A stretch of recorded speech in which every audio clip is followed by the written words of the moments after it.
என் ஃப்ரெண்டோட மாமனார் கடையில இருந்து சாரி எடுத்து வந்திருக்கேன். அவைய 2 பேத்துக்கும் ஒவ்வொரு சாரியை கொடுத்துட்டு நீனே எடுத்துக்க. எங்க சாரி எடுக்க போகும்போதுல என்னையும் கூட்டு போயிருக்கலாம்ல. எனக்கு இந்த 3 சாரியும் எடுத்துட்டு வர்றதுக்கு 1/2 மணி நேரம் தான் ஆச்சு.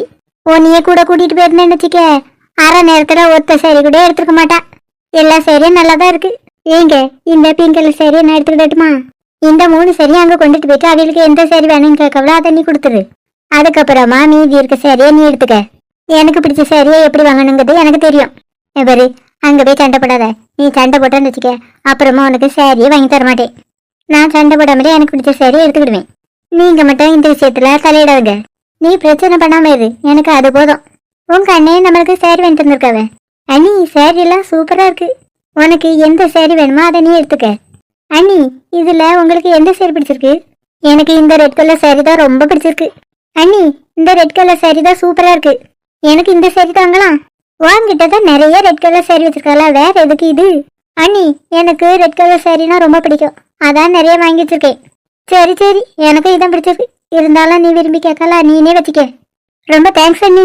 எப்படியோ இவ கிட்ட நம்மளுக்கு பிடிக்காத சாரியே தள்ளியாச்சு. இவ கிட்ட பேசுன மாதிரிலாம் அத்த கிட்ட பேச முடியாது. அவையே சரியான வில்லங்க பிடிச்ச ஆளு. முதல்ல இந்த 2 சாரியை அவைய கிட்ட கொண்டு போவோம். என்ன மருமூளை கையில புதுசா சேலை இருக்கு? உங்க மகன் தாத்த வாங்கிட்டு வந்தவ என்கிட்ட ஒரு வார்த்தை சொல்லாம சேலையில எடுத்து வந்திருக்கான். கல்யாணத்துக்கு அப்புறம் நல்லா மாறிட்டான். என்கிட்டயும் சொல்லாம தாத்த சாரி வாங்கிட்டு வந்திருக்கவ. இந்த 2 சேலை மட்டும் தான் வாங்கிட்டு வந்தானோ? இல்லத்த 3 சாரி வாங்கிட்டு வந்தவ. ஏற்கனவே உனக்கு ஒரு சேலை எடுத்து வச்சுட்டு தான் கொண்டு வந்தாங்க. எனக்கு எடுத்து வைக்கலாத்த, தேவிக்கு தான் ஒரு சாரியை கொடுத்துட்டு வரேன். என் மவளுக்கா கொடுத்துட்டு வரா? எனக்கு கூட சரியா சேலை பார்த்து எடுக்க தெரியாது. என் மவன் கூட அழகா பார்த்து எடுத்துட்டு வந்திருக்கான். ஆமா மருமகளே, இந்த சேலையில நீ எது எடுத்துருக்கா? நீங்க ஒரு சாரி எடுங்க, மீதி இருக்க சாரியை நான் எடுத்துக்கிட்டேன். இல்ல இந்த 2ல உனக்கு எது பிடிச்சிருக்குன்னு சொல்லு. ஏத்தே எனக்கு பிங்க் கலர் சாரியே பிடிக்காது, அதனால இது வேண்டாம். எனக்கும் இந்த ரோஸ் கலர் பிடிக்காதே. சரித்த, அப்ப இந்த சாரியை நீங்களே வச்சுடுங்க. உனக்கு தான் ரோஸ் கலர் பிடிக்காதுன்னு சொல்றாலுமா, வேற எதுக்காது? வேற என்னத்த பண்ண, அதையே ஆசையா வாங்கிட்டு வந்திருக்காவ. அந்த சாரி என்ன திருப்பியே கொடுக்க முடியும்? உனக்கு விருப்பம் இல்ல சொல்றல, அந்த ரோஸ் கலர் சாரியை நானே எடுத்துக்கிட்டேன்.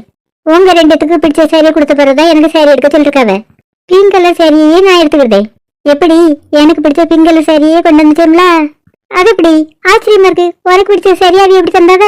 அவி எங்க தந்தாவ? என்னோட மூளையை பயன்படுத்தி நான் வாங்கிட்டேன். இருந்தாலும் என்னால நம்ப முடியல. ஏன் மேல உங்களுக்கு நம்பிக்கை இல்லைன்னா உங்க அம்மா கிட்டையும் தங்கச்சிட்டையுமே போய் கேளுங்க.